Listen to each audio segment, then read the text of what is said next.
Last time we were talking about hashing, right? So, and we also talked about multi-level hashing, right? Or not multi-level hashing, extensible hashing. So hashing and extensible hashing are two different techniques that we have. What's the reason we do hashing? What's that? What are we trying to do? Like reduce search time. Reduce search time. Excellent. Okay, so we're trying to reduce search time through hashing. And so I'm going to show you another technique that's used. Now, what's the good part about hashing? The complexity is very, very low when it works perfectly. But it can get worse in bad situations. For example, the hashing function is not good, or the keys are not coming in randomly, so they're clumping together in one place. So hashing has a potential drawback. So we're going to look at a different technique that we can still use to try to get access to data quickly, and that's going to be, we're going to refer to that as indexing, or multi-level indexing. So we're going to look at an index in general. What is an index? How many people know what an index is?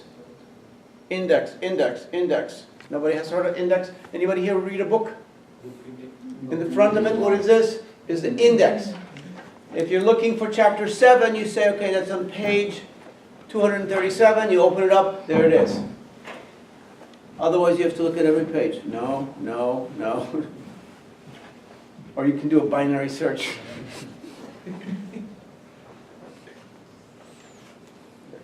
So, indexing allows you to find things quickly. And an index is kind of like a mini version of the book.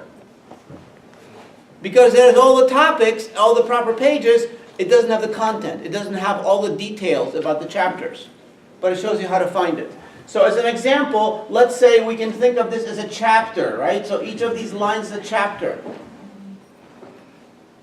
And so what we have here is we have some kind of a key that says 1998. And then we have another key that says 1998. It says if you want 1998, go to offset 0. Offset 0 is the beginning. So if you go to the beginning, there is that chapter. Or specifically, there's that record that matches that particular key. So what happens is typically the index is kept in order, or in ascending order, in numerical order, so we can search it quickly. So if you think about it, each record has a lot of data in it. And of course, oftentimes if we're searching for things on a file, or if we're searching for things that are stored externally, they may have thousands and thousands and thousands of bytes of information per record. So if we have 1,000 records, and each record has 1,000 bytes, that's already 1,000,000 bytes, or a megabyte. If each record, for example, is 10,000, and we have 1,000,000 of them, then we have 1,000,000,000 bytes of data. So that can grow kind of quickly. So what happens is, as these records are long, long, long, long, long, by comparison, if we have an index, the index will be much, much smaller, which means that sometimes if this is a big file, we may not be able to bring this file into memory. We might be able to bring the index into memory, search the index using a binary search, find the offset, seek in the proper location of the file, fetch the record. So it's a little bit different than hashing, because now we actually have to do what? We have to do some comparisons. Remember, hashing, we kind of just hashed, we went someplace, and most of the time we hit it. Unless there's a collision or some kind of problem. Okay, so in this example we have 10 records. The key is stored in the index file along with an offset to the data file. If each record is a fixed length of 100 bytes, the key equal to 1988 is at offset 0. Key at 1223 is at offset 600, if we assume that this is 100 bytes. Of course, if it's 1,000 bytes, then this would be offset 6,000. Okay, so this is an example of a simple index, and that means it is what we call a dense index. A dense index is where every entry in the file, in the data, has an analog entry in the index. Dense, every one-to-one. If you got this here, you got to have this here. If you have this, you have to have that. If you have this, you're going to have that. Get the idea? Dense. Now, adding, if we're going to add something, adding a single data record is usually done at the end of the file. So if we're going to add a new record, we would just add it here in the file, because the file could be very, very large, could have gigabytes in it, could be 57 gigabytes. We're not going to put it at the front and move everything down, because that's going to take minutes to do. And other things cannot happen at the same time. So therefore, what we're going to do is we're going to put it at the end, but then the 1700 will insert it like in here in the index file, because the index file will have to keep that in order. So that we will insert correctly, but at the here, we don't have to. We'll just put whatever goes here is going to say just point to this offset here. That's going to be at the end. All right, so that's a simple index, a dense index. Also, we'll call it a one-level index. Because basically, a one-level index means that after we search the index, we go directly to find the data. You look in the index, you go to the data. A multi-level index is an index in which you search an index, which tells you another location in the index to go, which then may tell you where to go in the file. So it's a two-level index. So, or in general, 3, 4, 5, you could have a multi-level index. So this index, by comparison, we call this flat. It's a flat index, one-dimensional index. One level, one-dimensional, flat, all the same. So a multi-level index is, we add depth to the flat index. Each higher level is an index to the next lower level index. So we start at a higher level of the index, we get lower and lower, and once we get the lowest we can in the index, the next jump is to the data. So we start at a higher level in the index, and we move through to the lowest part of the index, and then eventually to the data. Multi-level. Each higher level is smaller than the next lower level. So this level starts small, then it gets bigger, then it gets bigger, then it may get really big. Data. So this one is small. So we go very quickly through here. But we only look here, here, here, here, and then we go to the data. That's a four-level index. Two-level index, boom, boom, boom, like this. Okay, so a dense index, we talked about this on the previous slide, is an index where every logical record has one entry in the index, one-to-one. A sparse index is an index where only some of the logical records have entries in the index. Not everything is indexed. We still can find everything, but not everything is indexed. So it's called a sparse index. What's the advantage of a sparse index? You can have less number of indexes and make it Less amounts of entries. So the index is smaller. Smaller is an advantage. What's a disadvantage? You can't determine whether something is actually in the data from the index, because the index is only partially representing the data. You can still find out, but not just in the index. You may have to go to the data and say, well, it should have been here, but it's not here. Whereas in a dense index, if it's not in the index, it's not in the data. Sparse index, if it's not in the index, it may be in the data. And the index will tell you where to go to look for it in the data. So indexes are good at providing fast access to records. We can find things quickly. They are not good for sequential index, right? If you want sequential index, is this good? You know, here you have to go 1,000, you have to find 1,000. Oh, here it is. 1,005, where's it? Oh, here it is. 1,010, here. 1123, boom. Get the idea? So you're like bouncing around. So if you really had to access something in sequence, meaning in the key order, it would take a long time, because you'd have to search every time on a file, potentially on a disk, and for each record. And if you had 1,000,000 records, you might have to do it 1,000,000 times. 1,000,000 records, you might have to do it 1,000,000 times. Do what 1,000,000 times? Seek in the file. How long does it take to seek in a file? The answer is, I don't know. But I do know that magnetic disks go at speed which are milliseconds, thousandths of a second. So if you have to go 1,000,000 times, even 1 millisecond, how many seconds is that?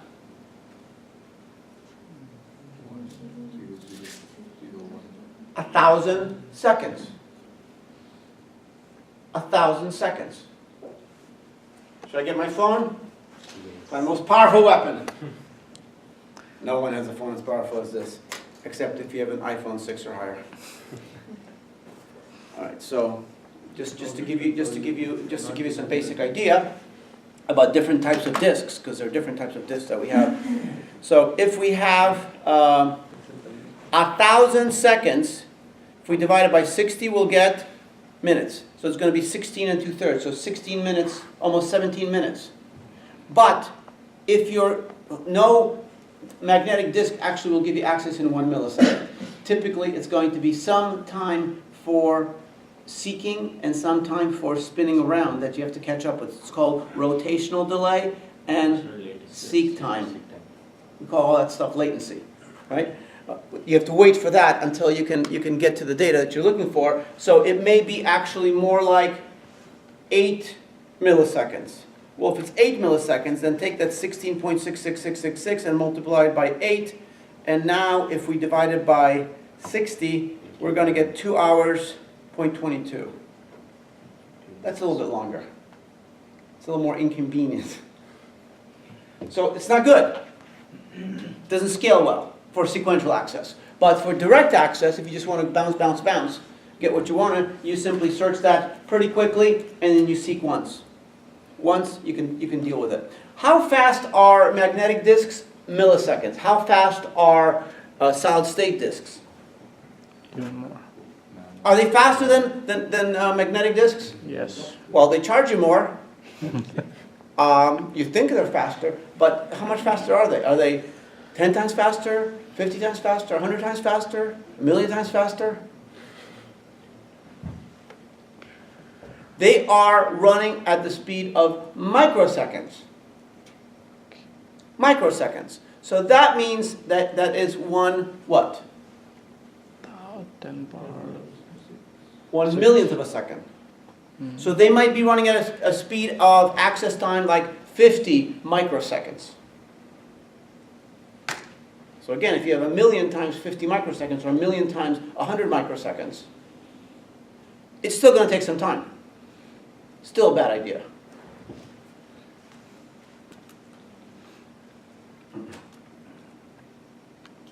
Okay.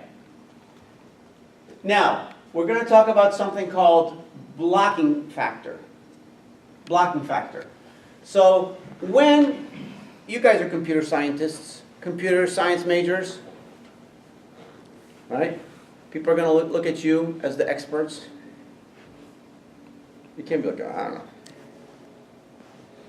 So when a computer moves memory from the hard drive or a secondary memory into primary memory, it moves so in large pieces called blocks. Sometimes we refer to them as what? Pages. Starts with the letter P. Pages. So pages are blocks. Okay. What does it mean? Well, basically, if a program says, I would like to have this particular integer value, which is 4 bytes long or 8 bytes long, no computer is going to transfer from secondary memory to primary memory 4 bytes because it's a lot of cost. So what we're going to do is we're going to transfer a block, and that block is going to contain those 4 bytes someplace in there. If we compute the address of those 4 bytes, they're going to fall into some block. That's the block that's going to transfer, and it's going to page into memory. Primary memory, RAM, right? So a blocking factor basically means that a block, the amount of memory we transfer, is going to contain some number of index entries of our index. If that number is 20, then the blocking factor is 20. That means that one read from secondary memory will bring in 20 index records. If the block size is 2,000 bytes and an index entry is 10 bytes, and the data record size is 100 bytes, then the blocking factor for the index is 200, which is 2,000 divided by 10. And the blocking factor for the data is 2,000 divided by 100, which is 20. All that means is that I can fit in 20 data records inside of a block, but I can fit in 200 index records inside of a block, because they're smaller. The block size is the same. Now, how big are blocks? How big a piece of memory does a computer system usually bring in when a request is made for memory? Anybody know? How big are blocks? I mean, I'm using here 2,000. Usually they're in powers of 2. Anybody know what a block size might be? Hmm? Python TV. 5 what? 12. 5, yeah, so 512 would be half a K. Sometimes it's a K. Windows 10, for example, uses a cluster size or a block size of 4K. So they're usually something on an order of K. 1K, 2K, 3K, 4K. That's about it. Not any bigger than that, because if you make it too big, then basically when you want something small, you're going to get too much. It's going to take too much time. So we'll give you basically whatever we can bring in a block, and that's it. We're not going to do any more than that. So the block is usually kept pretty tightly connected to the hardware. The hardware can pass that much very quickly, memory. So in one block we can store 200 index records here, or 20 data records. Now think about it. So if a block size is 4K, let's say instead of 2,000 bytes, it's 4,096 bytes, also known as 4K. And let's say the index entry is 8 bytes. That's basically 4K would be 2 to what power? 2 to the 12th power, and 8 would be 2 to the 3rd power. So that would be 2 to the 12th over 2 to the 3rd, which is 2 to the 9th, or 512 would be the blocking factor. 512 would be the blocking factor for the index record. If the data record is not 100 bytes, but more typically, say at least 1,024 bytes, then the blocking factor here would be 4K over 1K, that would be 4. So the blocking factor here might be 4, and the blocking factor here might be 512. It's a big difference. The difference becomes exaggerated when the record becomes bigger, and typically the index may be small, quite small. Why am I saying 8 bytes? Well, because you might only need 4 bytes for a key. 4 bytes for a key, that gives you up to 4 billion different keys. It's pretty good. And then 4 bytes because you need an offset in the file to find something. And if you need more, well, they could be 8 and 8, make it 16. Still pretty small. So if this was 16, you'd still have 4 to the 12 over, 2 to the 12 over 2 to the 4th. You have 256 blocking factor, even with a 16 byte. 16 byte blocking factor. All right. So now we're going to look at what I'm talking about in terms of having these multi-level blocking factors. So what we're going to say is we have how many records do we have here? 1 million records. Notice that the blocking factor for the data is always here. The blocking factor for the data is 1. That means that one record, here's the key, here's the key, here's the key, here's the key. There are 1 million of these. So 1 million blocks, 1 million records. Now, the blocking factor for the index, and the index is a 3-level index. So basically, you're looking at a tree if you just let your head go this way. Oh, yeah. I didn't know that. Okay, so what happens here is that my blocking factor for here, my blocking factor for, this is the index, this is level 3, level 2, level 1 data. 3-level index, starting at level 3. So the blocking factor for the index is 100.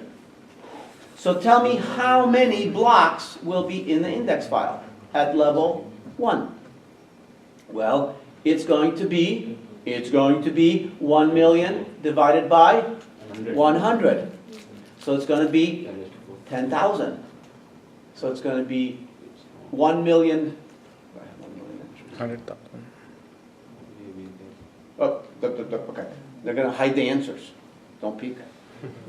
Don't do it, okay? So it's going to be 1 million divided by 100.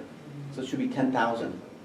So now what I'm going to do, look what I'm going to do. So now what I'm going to do is notice that I'm only going to have the top key will be going where? It's going to go here, and 387 is the top key of the next one. So I have 10,000 of them, 10,000 of them. So how many blocks am I going to have on the next level? 100. I'm going to have 100. And so I'm gonna have 100 of these blocks, and how many am I gonna have here? One. One. And there's the answers. So 10,101. Everybody understand that? So, if I'm interested in finding something, am I doing this right? Yeah. If I'm, no, it's the previous one. If I'm interested in finding something, let's say I'm looking for key 500. If I look at key 500, notice it's going to be here, because this is 688 or less. If it's not 688 or less, I go here. Is it more than 688 and less than 1168? You get the idea, right? So if I'm looking for 500, I'm going to go here, which is going to point me to this block. Not here, someplace where the number is bigger than 387, but... Smaller than 688. Okay, so basically, it might be here, it depends what the key number is here. If this number is 499, then it's going to be here. You get the idea, right? So I'm going to have a block is going to follow me here. Once I'm here, I'm going to have it. Now notice that, now is this a dense index or is this a sparse index?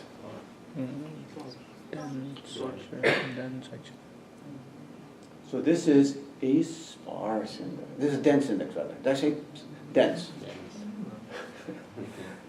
When I say dense, you say sparse. When I say sparse, you say dense.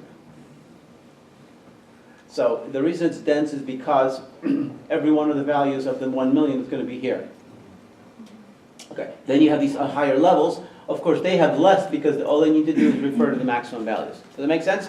So, now, where are these indexes living? Where do the indexes live? They live on a disk.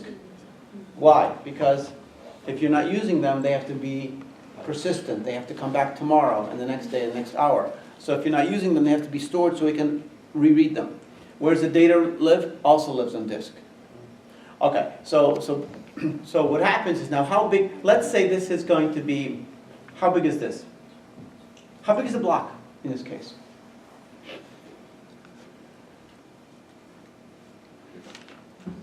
Did I have you, give you the parameters here? Blocking factor, did I say how much it is? We don't really know, do we? So let's say this is 1,000 bytes, 1,000 bytes. So how big is an index entry?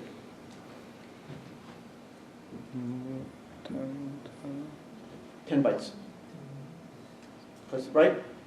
Because the blocking factor is 100. So if it's 1,000, 1,000 divided by 100, 10. So each, okay. All right, you get the idea.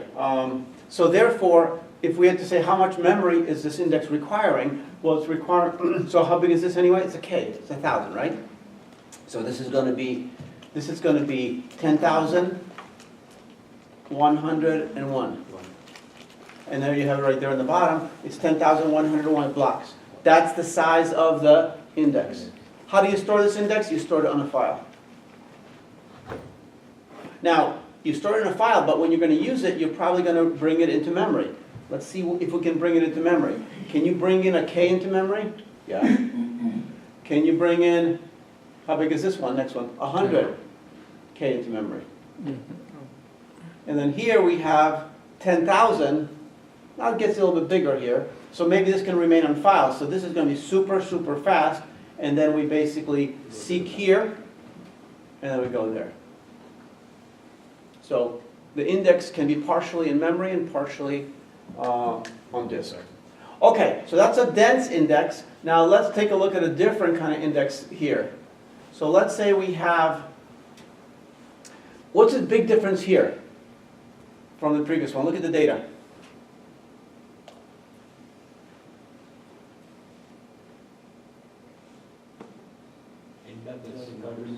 Notice that each block contains more than one logical record. So notice that this one contains a bunch of them. So let's say I am searching for record, let's say I'm searching for record 132.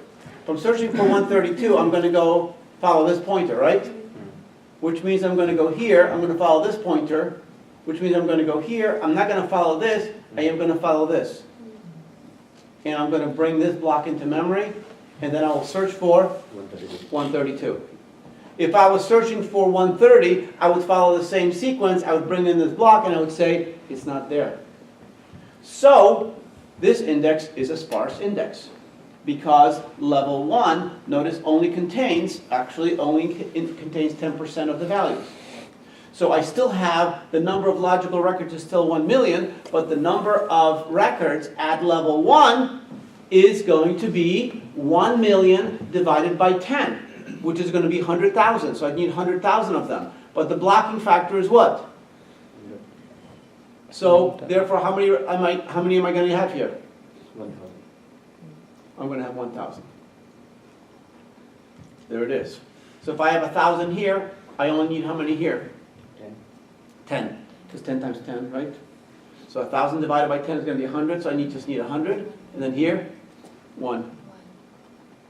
So the total index size is going to be 1,001. So we just reduced the index by a lot, right? Yeah. Okay, so it's a sparse index. Can we still find everything?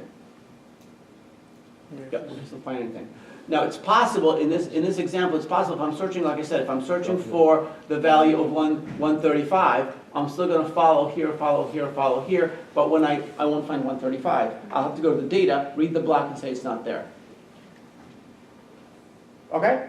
So what's going to happen? So this is not bad. Now, if you're doing this, if this part of the index and this part of the index are in memory, which we can easily see happening, even the bottom index. How big is the bottom index? The bottom index only has 1,000. So 1,000 blocks, each one is a K, so that's about a megabyte. That's not too bad. You can actually put this whole index in memory if you wanted to. You can put the whole index in memory. And that way, you would essentially figure out where you need to go in the file at very fast CPU speed, nanoseconds, and then you basically do your millisecond search into a large storage device, and then you can effectively, it almost is like hashing, because this is only maybe a multiple of a few operations. It's still big O of 1 when you consider 3 levels, 3 operations, even if index goes to 4. Now, of course, what's going to happen as this file is growing bigger and bigger and bigger, and we're adding more and more and more blocks, what's going to happen is this index is going to grow, right? And this index is going to grow, and eventually it's possible that I have more than 100 here. If I have more than 100 here, I'm going to have to go to 2 blocks here, and if I have 2 blocks here, I'm going to have to go to 1 block. So I'm going to grow another level. So it will, this index can change, it can increase, it can decrease actually, both of them.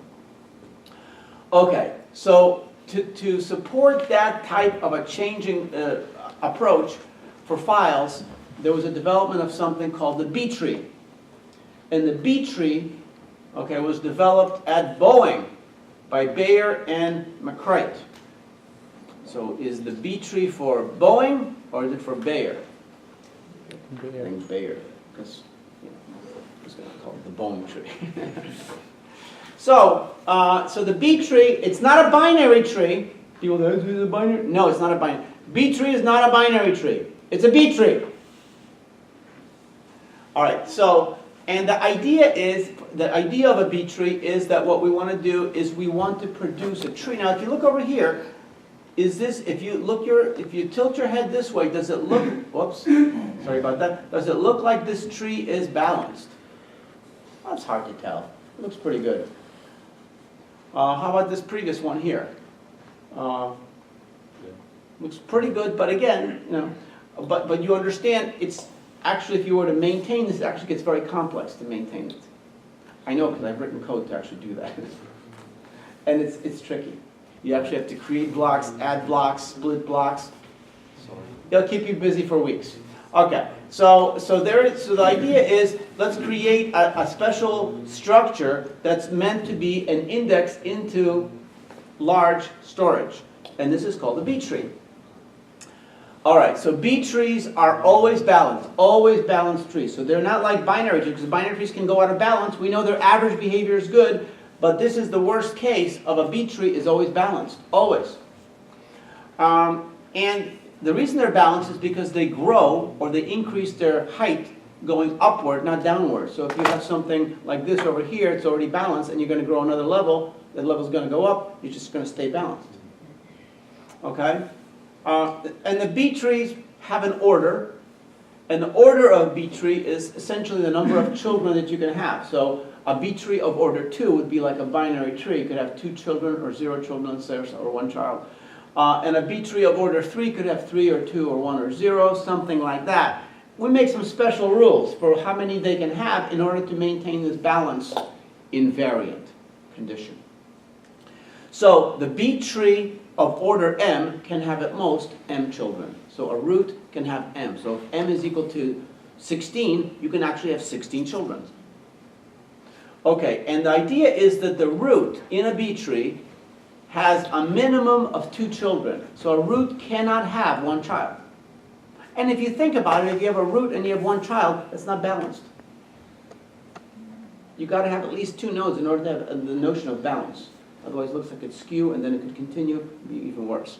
So a root has to have a minimum of 2 children and a maximum of m children. That's order m. Now, every other node, which is not a root node, has the ceiling function of m over 2 children. So 16m over 2 is 8. So that means every other node will have a minimum of 8 and a maximum of 16, if m is 16. If m is 32, then the non-root node would have 16 to 32. If m is 512, 256 to 512. B trees oftentimes have a pretty high m value. And the reason they have a high m value is, why do you think they have a high value? Imagine a balanced tree with a very high m value. What does that give us? What does that contribute to? The higher the m value, the lower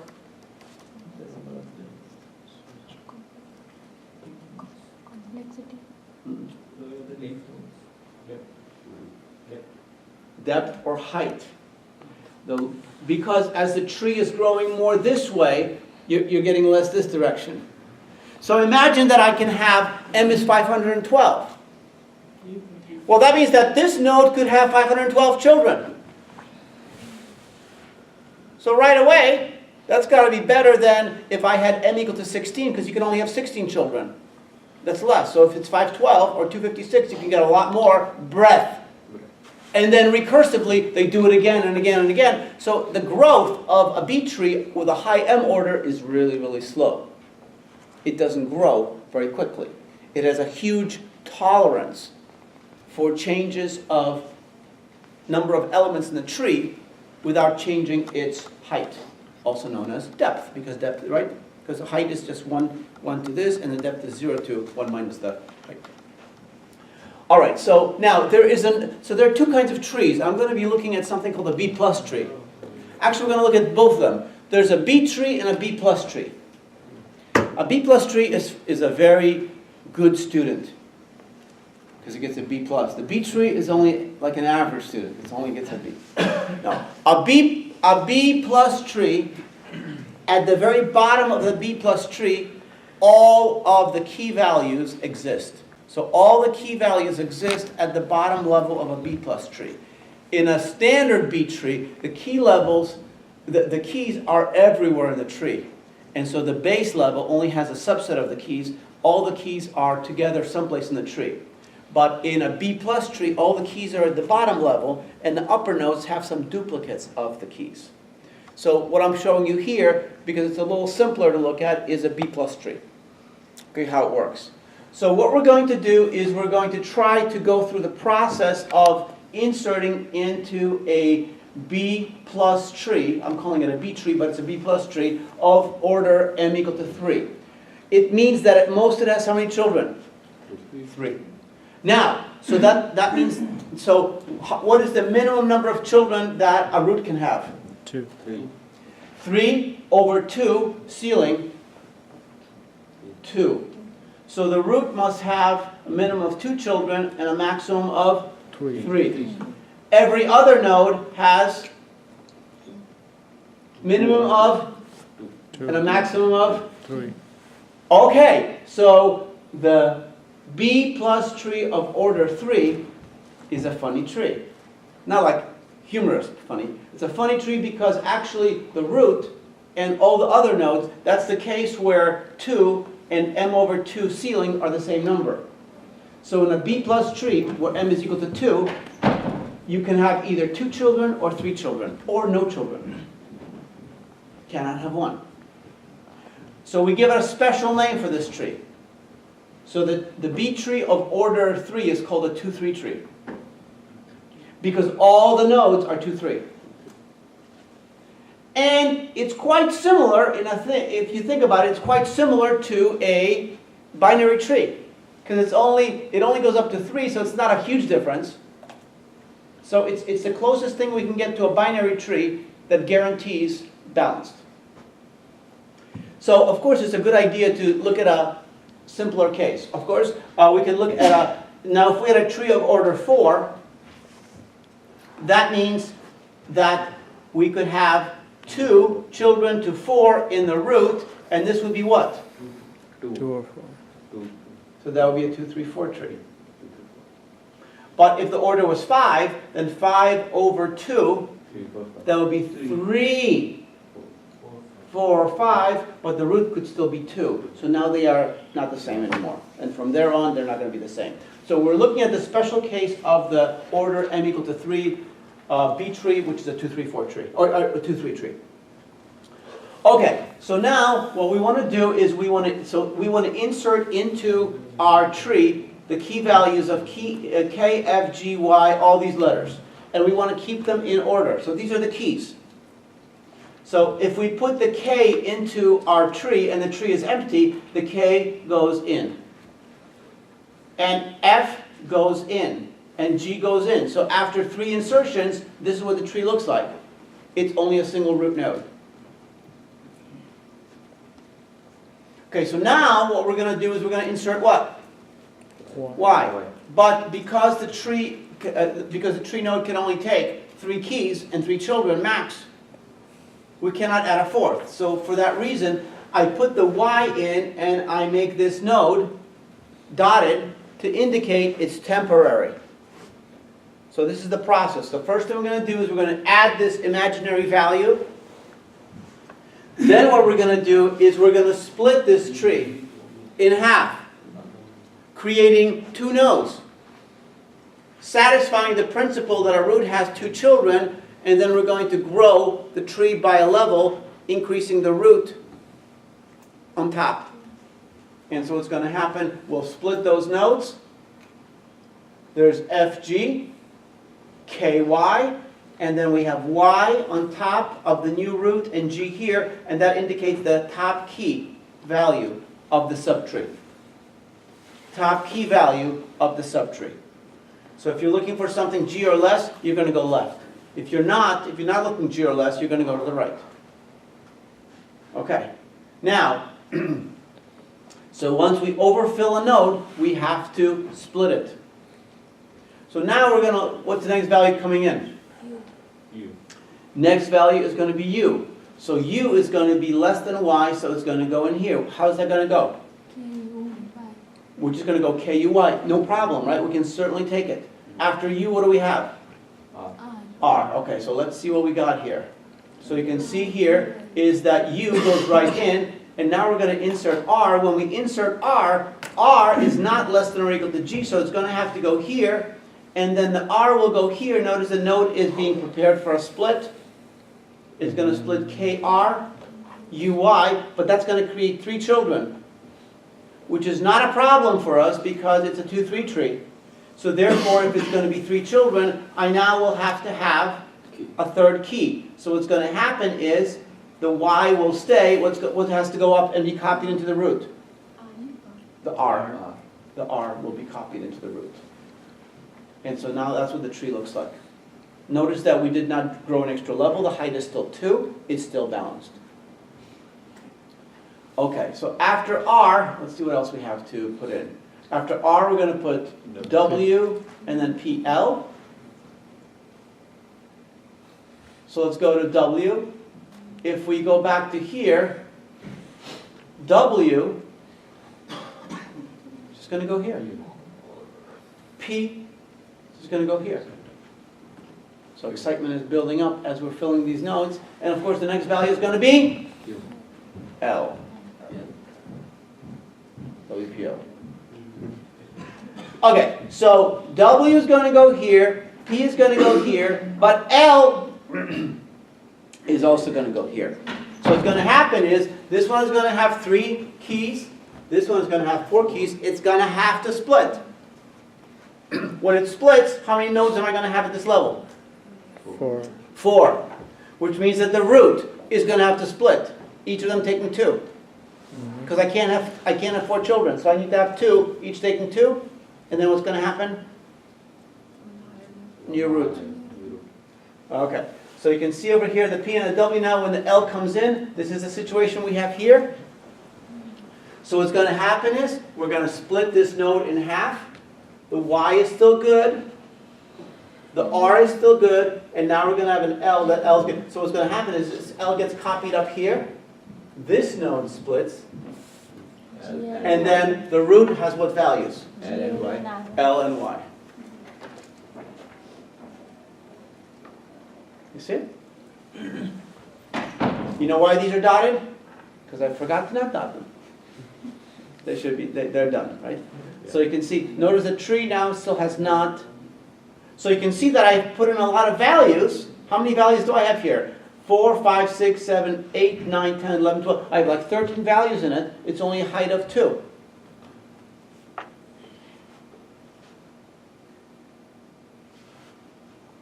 If I had a binary tree, what's the shortest binary tree I could have with 13 values?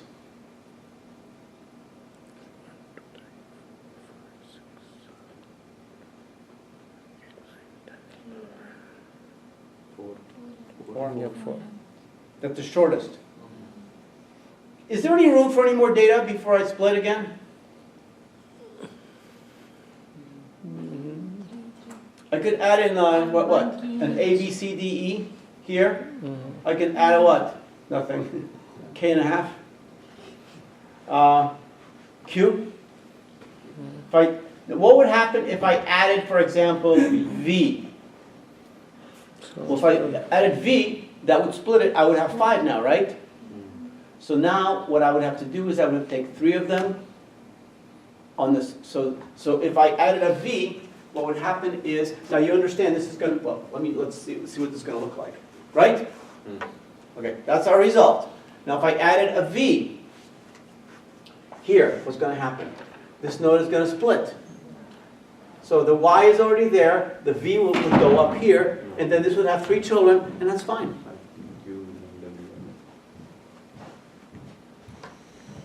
Now we're going to insert D. Where's D going to go? First. So D is going to go Left. left and left. Now, is this a B tree or a B plus tree? B plus. B plus tree. And the reason it's a B plus tree, all the keys are at the bottom level. Some of the keys are also upper level. Now, if you go like this with your head, you will see this looks a lot like a multi-level index. Right? Except it has regimented structure and regimented algorithms for inserting and deleting into this tree and searching into this tree. Very straightforward. So now inserting D should be very, very easy for us. Now we're going to, okay, so you get the idea? You get the idea. If I were to add another one here, X and a half.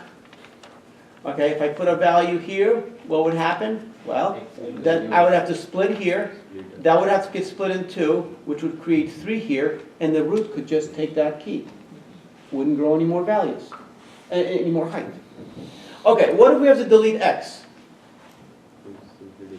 We simply can delete X. So delete X is easy, just remove it from the leaf node, and X can be removed. How about if we delete G?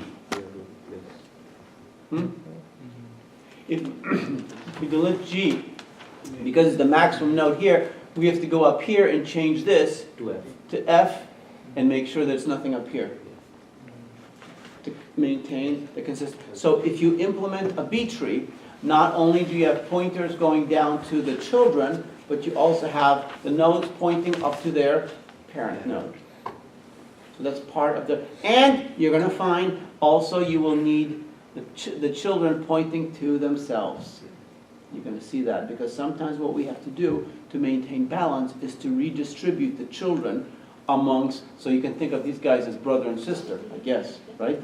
And so therefore, if I have too many children, you don't have enough children, I'll give you a couple of children. You know, it's one big happy family.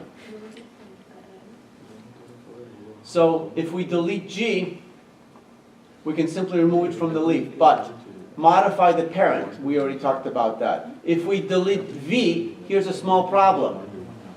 What's the problem with deleting V? You indicate it's cell phone. We cannot have a single value in a node. Two or three. Okay, so therefore, so if we delete V, we can delete it, but then we have to have a pointer here, and we can distribute from the UV node sibling, and then the W, that's supposed to be a W, goes to the left. So if that happens like that, then the W, well, you can sort of see. W gets borrowed here, W gets out here, right? Next one, we want to delete K. Professor, Yeah. previous that thing, can I replace U to the R? Can we move U to the left? U to the left here? Yeah. And instead of R on the upper level, parent node, we can put U there. Yeah, I mean, we could, but that's, yeah, it could be done. It could be We done. can save a memory. So you want to put the U here and put the W back in there. Yeah. Could be done. But the problem with that is that they're both full, so they're going to split again very soon. Yeah. So it's Temporary. good for now, maybe bad for later. All right. Let's want to delete K. So let's take a look at deleting K. So deleting K is the problem, right? It's a problem because you can't leave a single one here, and you can't consolidate these nodes. Why? Because you can't have one child. It's a 2-3 tree. You've got to have 2 or 3 or 0, like the leaves. 0, 2, or 3. Can't have one because it's a 2-3 tree. So therefore, what's going to happen when we delete the K, I think K, right? L. If we delete the L, what's going to happen is we're going to consolidate D, F, and K. It'll be a single node. But this one has 3. So I can say my parent has, how many nodes do you have? 3. So I can basically borrow this node. And I can take this node, and so I'll have D, F, K, put a K here, and put an R here, and remove the R from here, and I can rebalance the tree this way. You see what's going on here? So L is now too few children in the L node, and so the R is going over to the L, and the node gets attached to a new parent. See the result?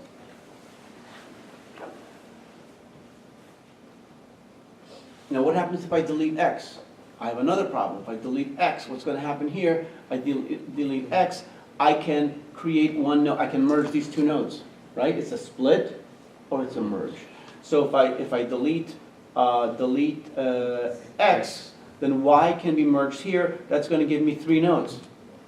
3 nodes at the bottom, at the key level, which is the bottom level, right? If I have 3 nodes, then really what I can do? If my bottom level has 3 nodes, that means I only need 1 root. So therefore what I can do is, as I merge this, I will get a U, W, Y. I have a Y here, an R, and an L. So what's going to happen, deleting X leaves this here. The Y goes here, and it makes only 3 nodes. And U, W, Y can become a single node. When we do that, at this point, this node is unnecessary. There's only 1 here, but if you have 1 here with 2, then you can create simply with 3. So we have L, X, Y, and then we drop it from the old root, and the new tree becomes L, R, Y on as the new root. Okay? Get it? Okay, so this is an example of some of the practical ways. Now we want to do a little bit of an analysis of what is the cost of doing that. in terms of how much storage can we have, what's a good value of m, et cetera, et cetera. So I have some slides for a B-tree analysis. Okay, now this particular one, this is exactly a B tree, as a matter of fact. So you can see, you saw the B plus tree, and this is a B tree. How do you know this is a B tree, not a B plus tree? Because root has only one instead of two. Okay, first of all, is it a B tree? What kind of tree is it? Is it a 2-3 tree? Yes. It's a 2-3 tree. So the difference here is that, notice that the number of keys is one less than the number of children. So basically, if I'm searching for 3, I'm going to go less than 52. If I'm searching for 3, I'm going to go less than 24. If I'm searching for 31, I'm going to less than 52, and more than 24 and less than 35, so I'm going to follow the middle pointer. If I'm looking for 50, it's going to be less than 52, but more than 35, so I'm going to follow the right pointer. Notice that if you look over here, we have the numbers 3, 10. Do you see 10 any place in the index above? No. So therefore, this is not a key set. This is not a key set, which means that not all the values are at the bottom level, as we had in the previous example. So this is a standard B tree, standard 2-3 tree. So let me ask you a couple of questions. Can I add 72.5 into this tree? What would happen if I added 72.5? Where would it go? 72.5 would go here, right? Can I have 3 children here? Can I have 3 nodes in here? Yes. 2, 3. Yes. I cannot. 3 children, 2 nodes, 2 values. So the 72.5 goes here. What's going to happen is the 73 will go here, 72.5 will go here, and what will go here? So now you have to figure out how you're going to do it. It gets a little more complicated. So the B plus tree is a little bit simpler, but there's still a very simple way of doing it. The bottom line is it's a 2-3 tree, so so notice that I could have one more child here. And what would happen was when the 72 goes up, the 200 can go up, and the root can include 2 values. And if the root has 2 values, then you can have a left child, a middle child, and a right child. So you could have 1 node going to 3 nodes, going to 9 nodes, going to 27 nodes, when m is equal to 3. Now, typically the B tree has very large M value, like 256 or 512. That's typically the way they approach it for large data storage and retrieval, like in a database system. We'll use that type of a size.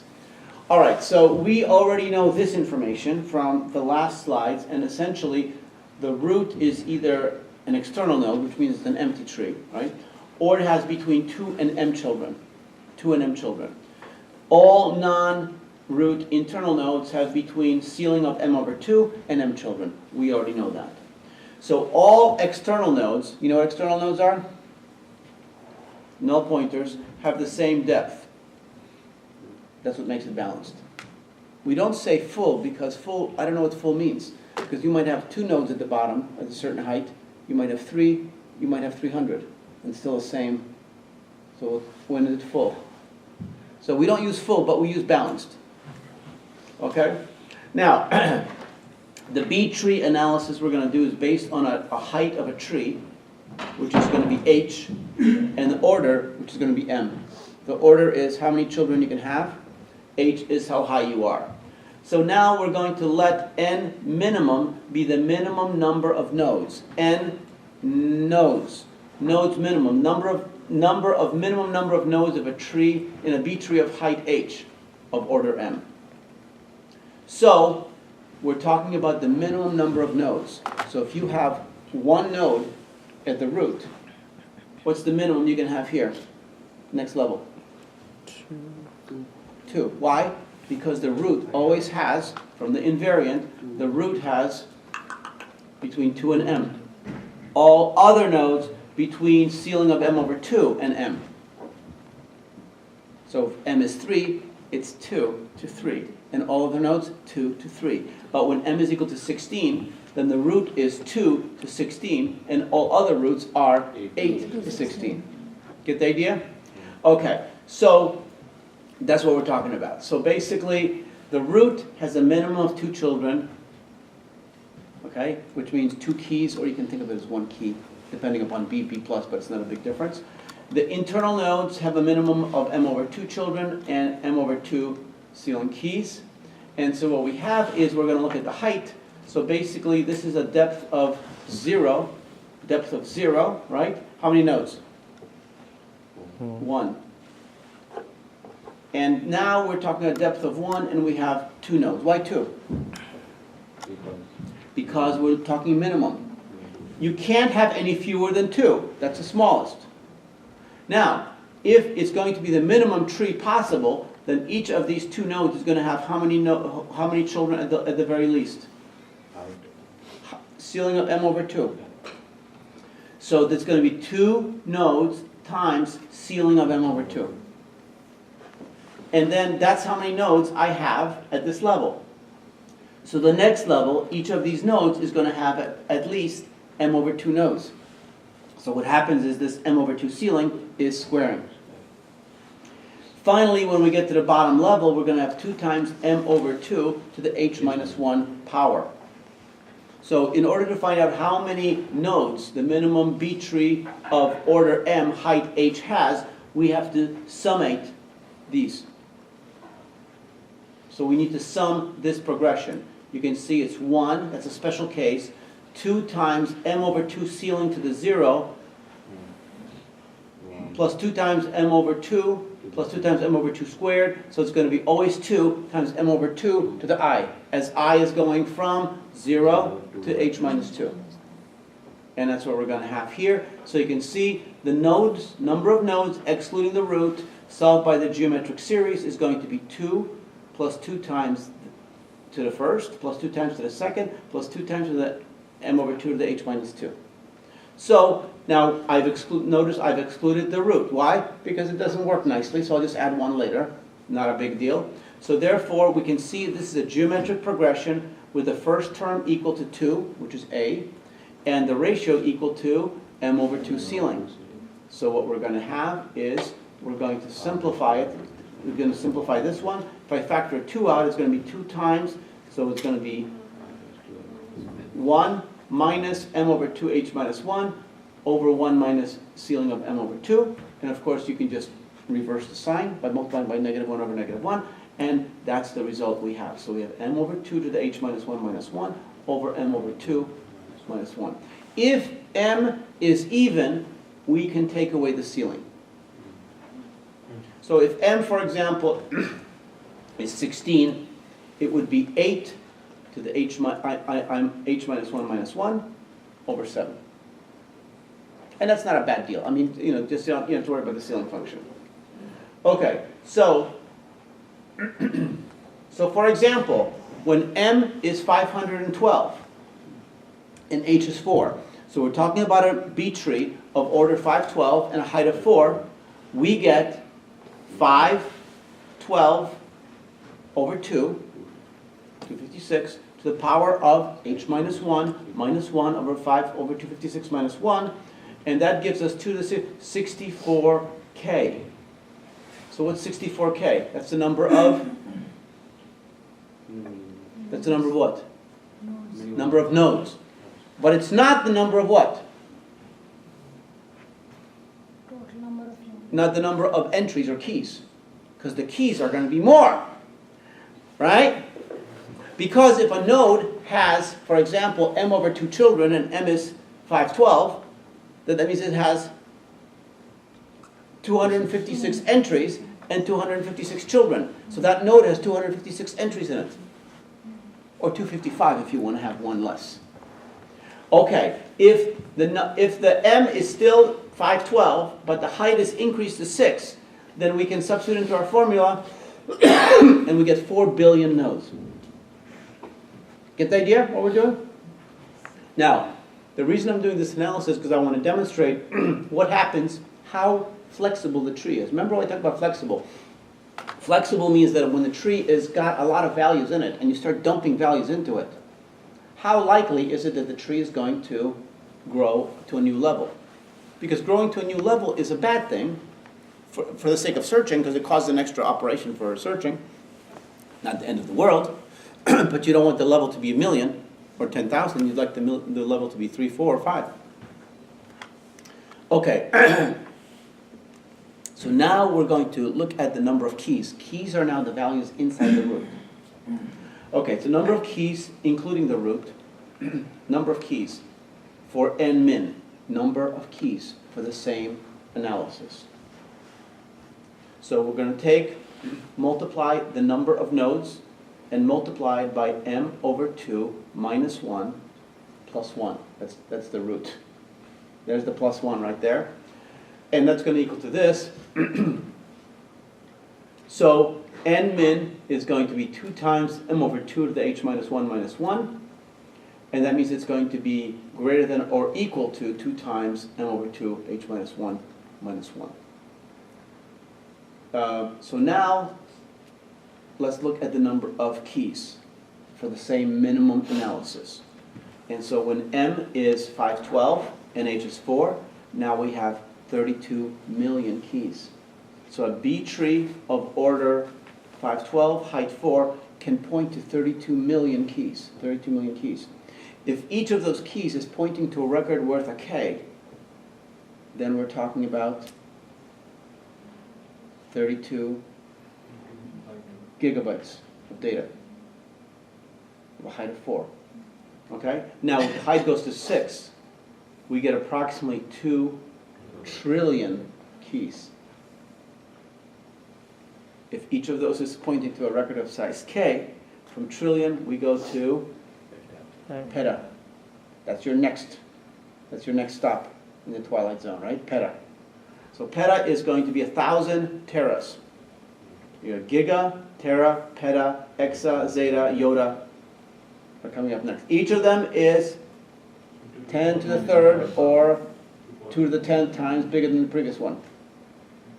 That's how we measure it. So 2t times a k is going to be 2 peta. 2 petabytes data. If each record is only a k, that tree can point to a very large structure. Fine. Okay, and now that seems like a lot, right? However, it's not. And the reason it's not is because that's the minimum analysis. So now we're also interested in the maximum analysis, which actually is more impressive, and it's also easier. We can also calculate the maximum height of a tree given its keys, number of keys. So this is a very interesting value, because basically here we have the formula for the number of keys, right? But if we work backwards and we have the number of keys, we can basically find out that a tree given its number of keys is equal to k. If you have this, we're going to find out that we can compute here. So for example, when k is equal to 2 to the 45 or 32 terabyte of keys, the height of the tree is approximately going to be equal to log to 256, which is m over 2. Log 256 of 2 to the 45 plus 1 over 2 plus 1 is going to be log of 256 of 2 to the 44th, simplifying it about 5.5. So that means that if you have 32 trillion keys, the height of your tree will be less than or equal to 5.5, so 6 or less. It will not be more than 6. Even in the worst case, when it's minimum. The maximum tree is very impressive, and it's also very easy to analyze, because basically what happens is, what we have here is the maximum tree. We have one node, and as soon as we go from here, I don't show it here properly, but the tree already at depth 1, not 2, is going to have m nodes. So the tree, the root already goes to m. And each of the m nodes here has m children, and m and m and m, so just a geometric series with m. So the node, maximum number of nodes, is going to be m to the h over m minus 1. And if you look at it, it's m to the h over m. It's like more like m to the h minus 1. the minus 1 is very small. And the number of keys is going to be the number of nodes times m per node, because each node is now full. And again, if you want to adjust for a B tree versus B plus tree, you can say m minus 1. Again, it's not going to be a big deal. And that gives you m to the h.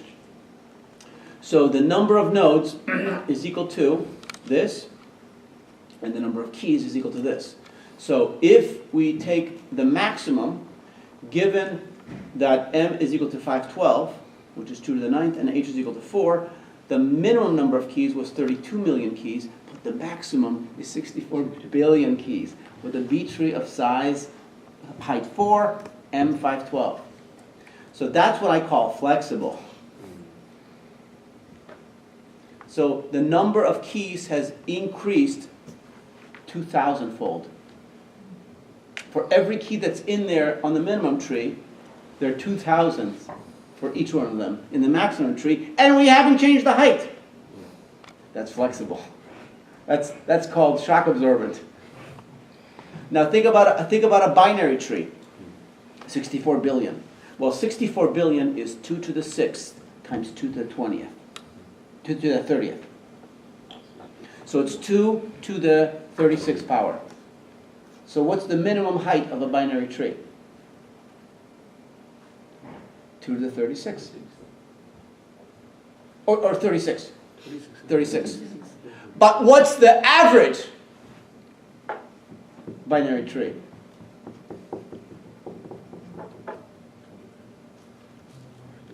Remember our average analysis? 1.38. So 1.38 times 36, again, I could whip out my calculator here, but 1.3 is called 1.5, so 36, let's instead of adding another 8, let's add another 18, let's add a 15. So 36 plus 15, 51? 51. So 51 versus 4. This is guaranteed. This is guaranteed. That one is not guaranteed. So, if you have 64 billion keys, what is your expected height of a B tree?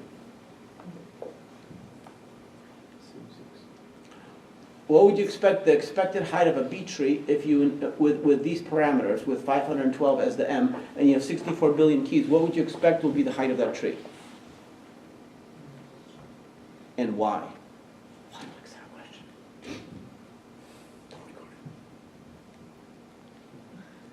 What is it? Ivan? Mr. Ivan, nothing? I have 64 billion keys in a tree where m is 512. What do I expect the height to be?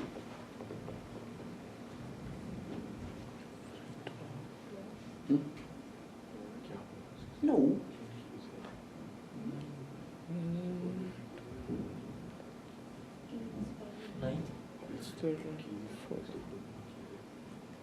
See this number here? 4. Okay. But what's the answer I'm looking for? Height. Oh, I thought you had the right answer. How high do you think what is the expected height of a B tree of order 512 with 64 billion keys? 6 is a good guess. It's wrong. But it's 5.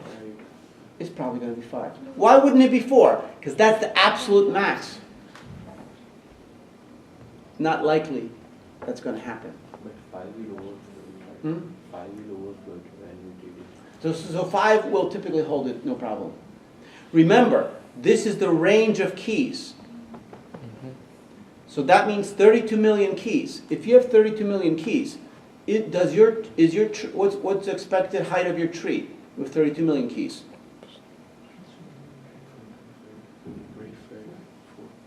That's probably 3. Huh? Why? Height is equal to 4. Yes.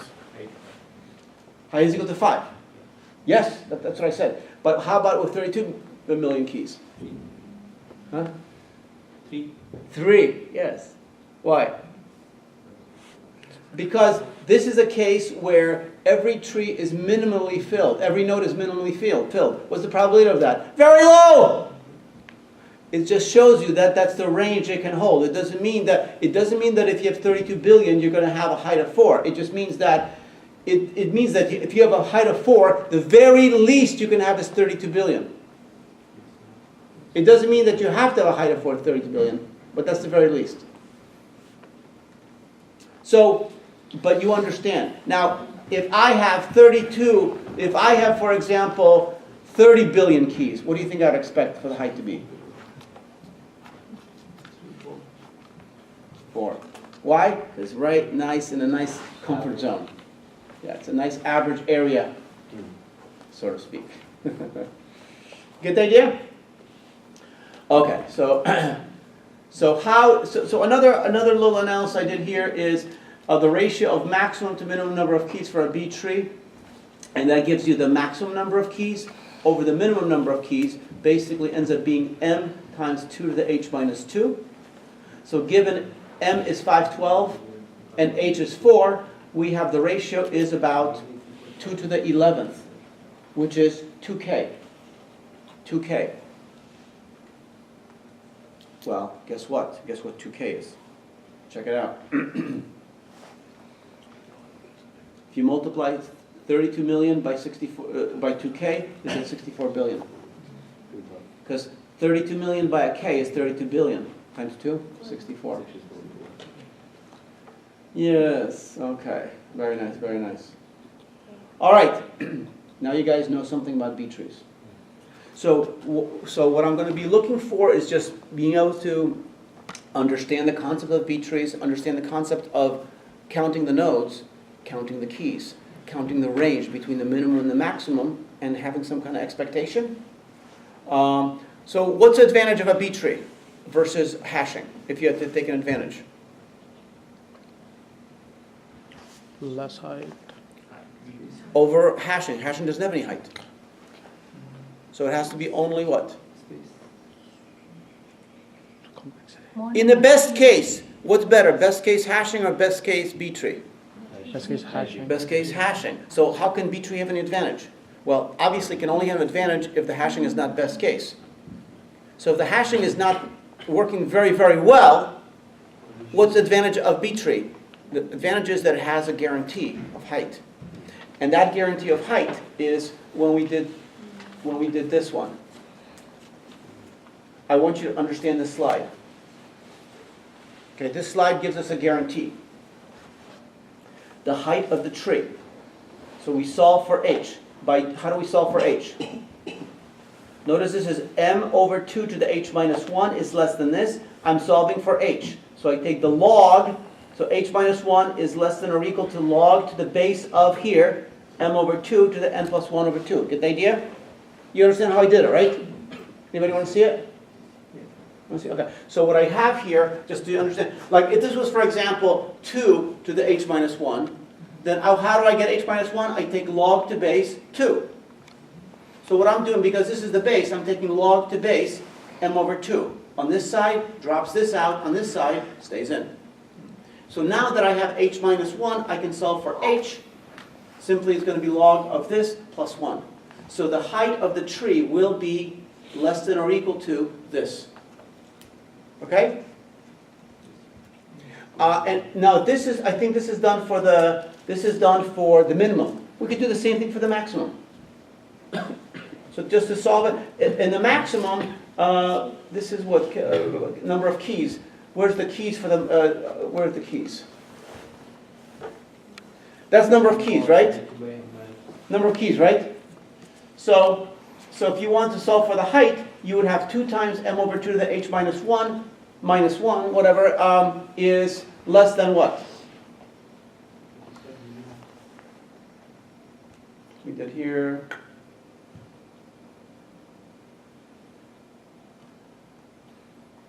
Yeah, so that's our n. That's number of nodes, right? All right, so we do the same thing here. Minimum, where's the maximum? Number of keys. So m to the h. So if you want to solve for this one, all you do is take the log to base m. H is equal to log to base m, whatever's on the other side, in terms of the number of nodes. That's it. I'll give you a homework assignment that's going to deal with that. Okay. Okay. Any questions? How's the homework? Is it done? Submitted? Graded? Submitted. But submitted, okay, okay. So you guys are ready for your last Homework. homework assignment? Last homework assignment, good, right? Only one more. So I'll definitely do something. I'll give you a little tougher problems, but not super hard, just tougher problems. Do them. I will be looking at the homework very carefully when I base my final exams, because I want my final exams to have reflection of the time you spent on the homework. So it's going to be not a homework problem repeated, but it'll be like, okay, what did you learn on this homework problem? And I'm going to give you something very similar that you have to think in the same way or along the same lines. When is the final exam? Okay, so I'm going to try to find out if I can as soon as I can and send you the information, because I still don't have that information. I will look. I'm assuming that it's going to be that I should have it any day, any moment, in like today or tomorrow. Then I'll send you guys the information. I do know that it will be no later than the 15th and no earlier than the 11th. It's in the final exam period. Yeah. I don't think it'll be on a Friday for this class, but you know, it could be like Thursday, Wednesday, Tuesday, even Monday is possible. But the university decides that, I don't decide it. And it's not necessarily going to be at our class time, but it will definitely be in this room. It's multiple or? I haven't decided yet. I'm thinking of maybe doing it not multiple choice. Not multiple choice. I'm thinking of doing like, you know, similar to along the homework problems, but the easier level, like kind of like what the last one was. Okay? All right.